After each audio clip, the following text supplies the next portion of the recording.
waxdan baan haqabanaya isri qorta siidaaye idinka u qayshaday dilaaqa dirkaajeed shay ku qabowso beeka waa ku aqaana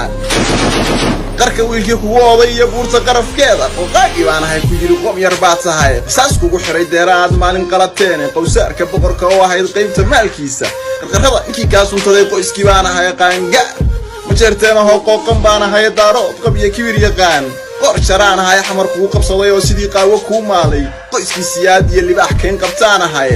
tangiyada quflanay caduun lagu la qooqaayo wiilkan ka qaaday rasaas buursiyaa tahay ID قصاري كل عيب قيران تنقيقي ككري خير يقوم كده بتشوي واتو شكور يقطع قيل ديري كوهذا أيه كقول لام يقركيسة ودي إذا قرتان كبصيبات كشوع دينه قوك يا واتان كدي قادي قداي والله رجيد بنشرو مسكو قلنا والله رجيد بنشرو مسكو قلنا هوي لحدو كان أبار موجدان كاجي كسعتاي قرن كان أطبها الله دسي عين كلو جدوق شيء من ماذا دحلا وذا حرتي ديك الله هريو dhalinyariya waayeel dadkan kala dhacayn maanta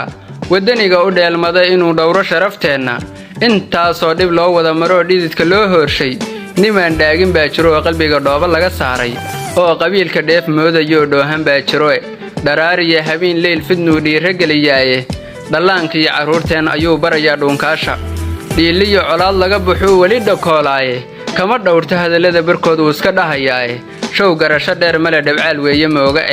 mise dhiiga shacabku gataa dabad u dhoofshaye dhab uu fiirsha waadamin u dhigan dhalinta Soomaali ka dhax saar ummadan ishelayuusan dhaawicne dhamaadkii murtida aan ku dara dhuuxa gabaygayga ruux dhimir la awgay inaa dhawi u soo qaato oo aan ku dhiiradaha sugin beeldan wada caayo Soomaali ka dhinac waa ku qoray dhiiga qarannimo ku dhaataa anigu dhab ugu faanaaye dhugdhug iyo qabyaaladii marnaba ma aha dhinacayga dhugdhug iyo qabyaaladii marnaba ma aha dhinacayga